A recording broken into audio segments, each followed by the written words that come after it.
Welcome to Big Blend Radio's Travel with Terri podcast, featuring Terri Guthrie, a Dallas, Texas-based travel journalist who loves to talk about luxury family vacations, regional food and culture, national parks, historic attractions, and so much more. So today, guess what? It is Memorial Monday as this airs, and this is the perfect Travel with Terri show because we are going to Pensacola, Florida. And Pensacola, not only does it have the best beaches, but it has a lot of military history, but also the military is still doing its stuff out on that coastline. So, welcome back, Terri. How are you? You went to my old hometown, I heard. Yes, I did. Oh my goodness. I'm doing great and even better since I've been to Pensacola and Pensacola Beach. I thought it was so funny because you messaged me, you're like, I'm going to go see the Blue Angels today. Yes. Oh my gosh. That is something I have always wanted to do. And that was like maybe the highlight of the trip, honestly. We just loved it, especially, with my husband's background as a fighter pilot. Just could not have been more cool. And you just feel so patriotic and such a great thing. I think that's the thing is it's a patriotic city, but it's a beach paradise, natural beauty, military history, but it's also a military community all the way across the area, right? Yeah, it really is. Of course, the Panhandle. So you've got the naval base there in Pensacola.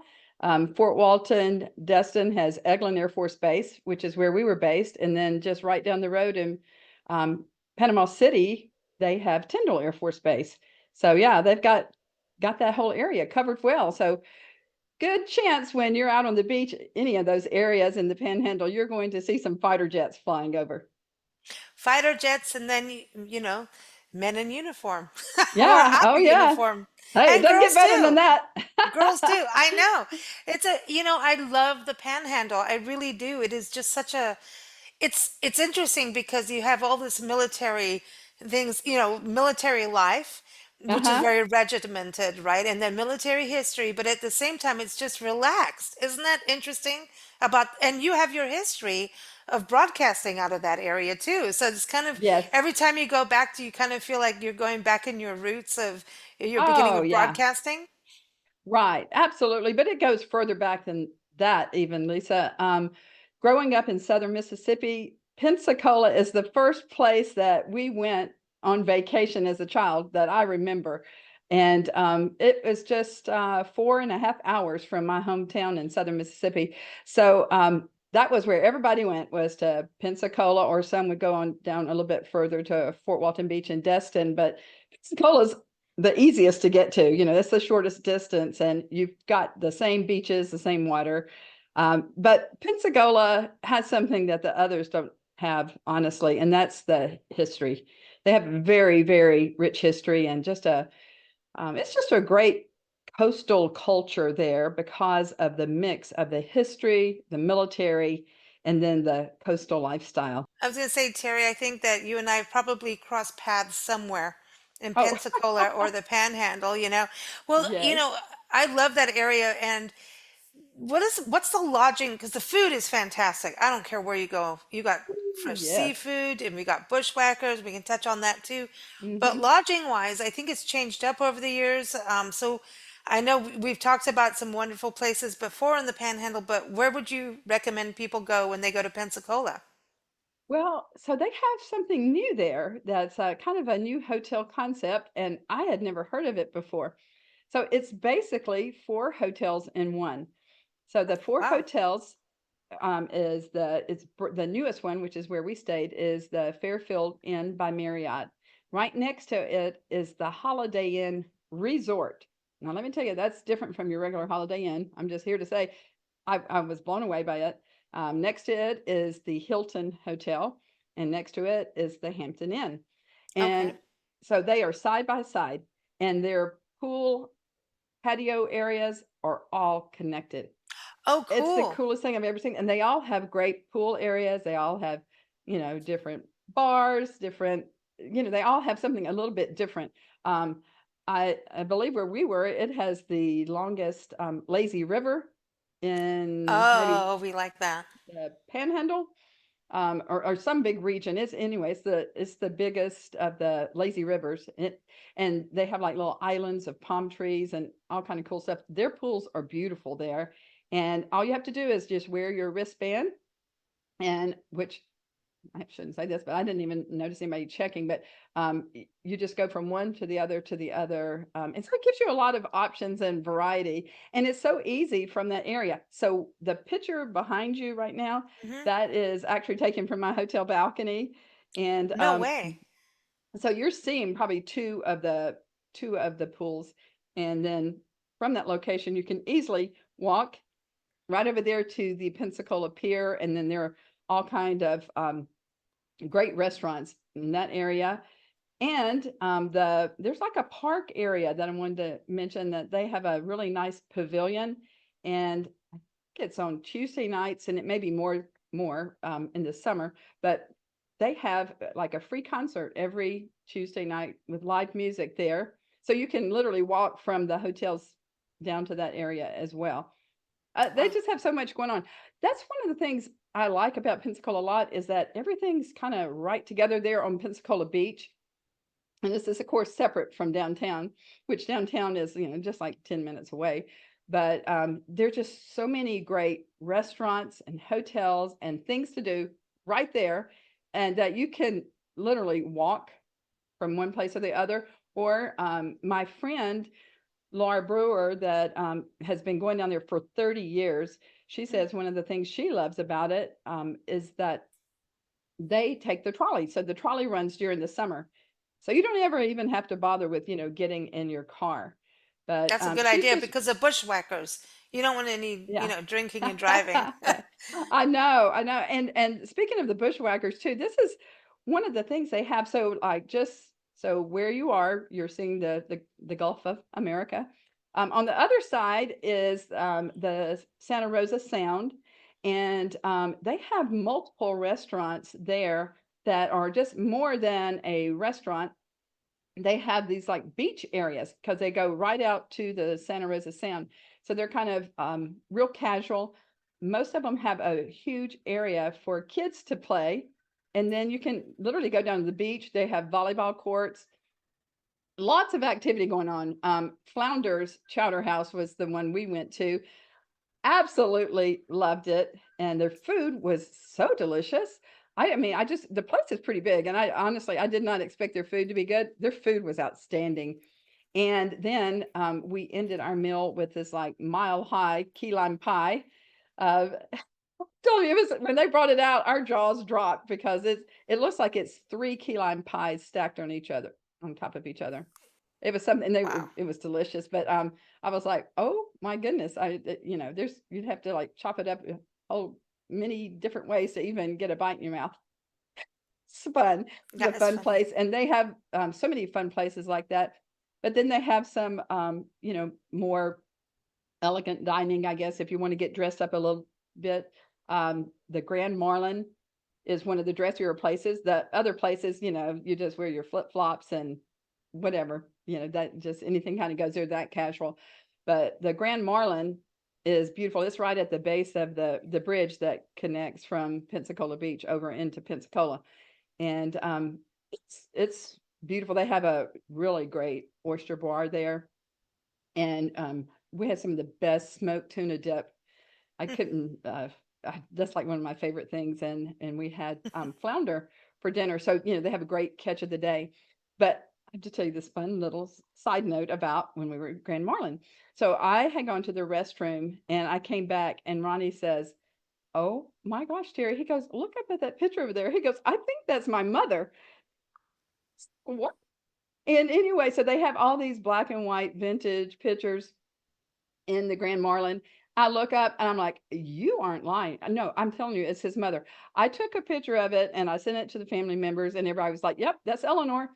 And so and this is probably back in the 50s, maybe, I'm guessing maybe before she had kids, but she and her sister, we know, used to go to Pensacola all the time and stayed. And this is a blast from the past, the Tiki House.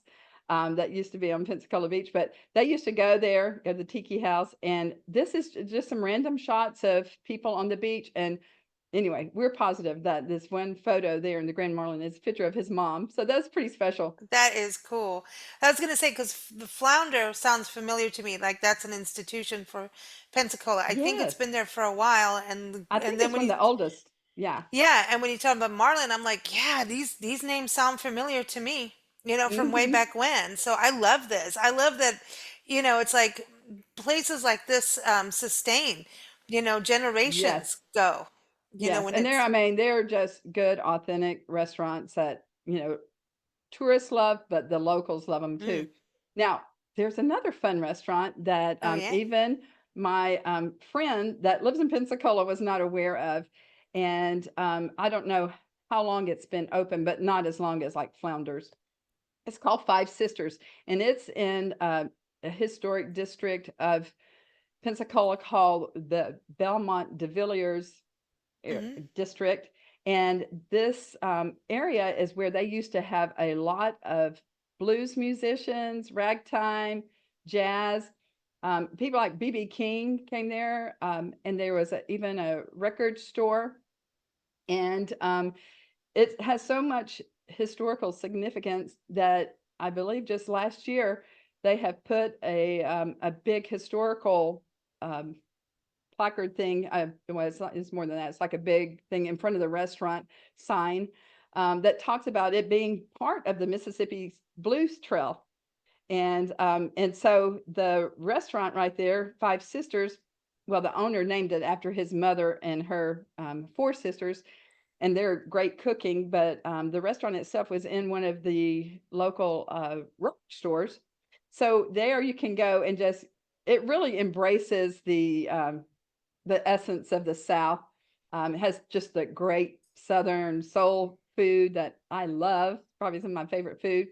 And then you're sure to hear blues music when you're It's my there. style. And they have, if it's not, they have live music a lot. We were there at lunch, and so they just had some great blues music playing. But there's great record albums all across the restaurant that just shows all the different people that have been there, and what a great part of history, musical history, that district is. So that's something fun and very different again than just the seafood restaurants, which of course you love the seafood restaurants, but it's fun to mix it up sometimes. To have like that history is fantastic. I love the family Yes. history behind restaurants and hotels and things like that too. It's Oh, I do just too. magic, So, wow, you're make. I need to go back. I need to go back, and so everyone Yeah. needs to go. It's summertime, but Pensacola is year round. It really is. Oh, it is. They have so many festivals, and I was just sad that we didn't end up going. We originally, when I was going, it was going to be during the seafood festival, I think. But they have music festivals. They have a little bit of everything. I think they even have a bushwhacker festival. Um, Okay, wait, Terry, maybe we need to meet. and I, yeah, and maybe that's how they decide on the best bushwhacker. I don't know, I need but the trolley for the Bushwhacker Festival. yes, yeah, we'll get those all lined up. And it's a great place. It's not overcrowded. I Hmm. love that. And part of the reason too is that they don't have just all these towers of condos and hotels that are just stacked. It's not like that. It's just it's almost like the way you feel like Florida used to be, Mm, but still they have all the cool things. And and they some of the things we did too, when we weren't on the beach, was like parasailing with radical rides. We had the glow paddle, which is their kayaks that are clear kayaks with lights on them, and that was funny. Of course, you do that in the evening. Um, nice. so there's just so many fun activities like that. There's a Lagunas Adventure Park. That's where the Radical Rides is for the parasailing. Which, okay, have you ever done that? No, That's not yet. okay, girl. You will need a bushwhacker after you do that. I asked the people in the boat, I said, could y'all hear me screaming when I was like up in the clouds? And they were like, yes. Okay. Okay. It's fun. And I'll do it again, but it is a little nerve wracking. I'm not gonna lie, especially the day we went, it was like really windy. But when you pull in, and let me tell you about the parasailing, just for anybody that has never done that. Um, they suit you up and everything right there on the boat. So you don't technically you don't even have to get in the water, which is so nice. And then it just like zoom, you all of a sudden you're just up in the sky. And then when you come down, and they will ask you ahead of time, they can dip you in the water, they can just dip your toes in the water, or they can just put you straight back on the boat. But we got dipped. So I'm just like, praying there's not a shark nearby, but no, there's That's not. funny. But then when you get back to that Laguna's Adventure Park, they have a restaurant there. They have zip lines, this ropes course. They have go karts, and then they also have the beach. You can just like hang out on the beach there. So it's kind of a really cool place where you That's can really do nice multiple for, things. yeah, multi generations to get together. I know you always Yeah, look at the family on these experiences, like what's something for the kids, for grandparents, like for everyone right. to have Yeah, something, you know? yeah. You can just buy like a pass that you can do all that, and then you can just go sit there right there on the beach, and you can pretty much see them and I be on want the to play beach. miniature And golf on the beach. yeah, oh yeah, that'd be fun. So I I love mean, my mini they golf. really have it. They really have it all. And yeah, Pensacola, it's great, for romantic getaways, for girls trips, and certainly for multi-generational families. That's It cool. has something for everyone there. Absolutely. Well, I want to make sure everyone knows that you've got a great article with photos that everyone can see up on blendradioandtv.com that is linked in the episode notes. You can also go to visitpensacola.com to plan your trip because who doesn't want to go? I do. I know. I know. I haven't had a bushwhacker in years and that sounds terrible, but it is terrible. Yeah. It's terrible. It's terrible. I'm Oh dry. man. I gotta go. Yeah, I gotta go back. But they are the you know, best. you make my heart so happy to hear that the military history and the military life is in full force there. But also the music at the club at the Seville Quarter, like that to me was just like, wow, what is this? I felt, Yes. you know, when we first got to this country and it was, I lived there probably a year and a half, yeah, year and a half to maybe 2 years of my first time being here, young, very young. Yeah, I think, yeah, I was 21. I was 21. Yeah, that was a good year to be in Pensacola. And it was the beginning of me feeling at home in America as an American Oh, yes. after living in all these, different countries. And I think Mm-hmm. it was just this, it was everything was, everyone was together there. It was one of those places. I've done some Right. other things where it was multicultural and it made me feel more at home. But I remember going, wow, this is my backyard. Like, this is dangerous. Mm-hmm. And it was dangerous. I had more good times there than I could write a book, but I won't because I can't tell all what happened there. But if you go to Pensacola, you can tell me. I know, I understand. Yeah. Well, one thing my husband and I were talking about, and I think this why Pensacola feels just so comfortable to me, is that it is, it's very much a coastal area, but it's very much the South too. It's a Yes, beautiful area with those big, massive oak trees, and just all the history and the old things they have there. They literally have everything. It's just a city that I could totally live there. I could. I think it's they've just got it all. They do. And it is a just a special hidden gem for people that have not seen it. You need to go because that's a little national treasure there. Really, Pensacola is a national treasure. I agree. And it's got a national seashore in its backyard. Yes. Yeah, Hmm. it's awesome. Well, thank you, Terry. It's always good to have you on the show. Terry is here every fourth Monday, and so stay tuned there and also keep up with her on her website and Instagram. You do a lot on Instagram. Is that your main place for people to follow you? Um, Pretty much, yes. Yeah. I know. I kind of like Instagram. I like doing my little reels. It's kind Yeah, of fun. at And travel and on YouTube too, because you do your broadcasts from when you're in places too. So yeah, yeah. I and try to Facebook. dig a little deeper with my YouTube videos, and interviewing people now, and just gives more details if people are interested in knowing more. But yeah, I am enjoying Instagram though. That is my favorite. Yeah, it is. Everyone has their thing, you know. That's cool. Well, thank Yes. you so much, Terry. Can't wait for the next podcast. We're going to go somewhere cool because you know what? You are all over the place. Yeah. So it's so exciting. So can't wait for next time. You take care. And everyone, visit Pensacola.com. Yes. Thank you, Lisa. Thanks for joining us here on Big Blend Radio's Travel with Terri podcast. New episodes air every fourth Monday at 6 p.m. Central Time. You can follow Terri's adventures at travelwithterri.net, and that's Terry with an I, not a Y. Follow us here at bigblendradio.com. Happy travels!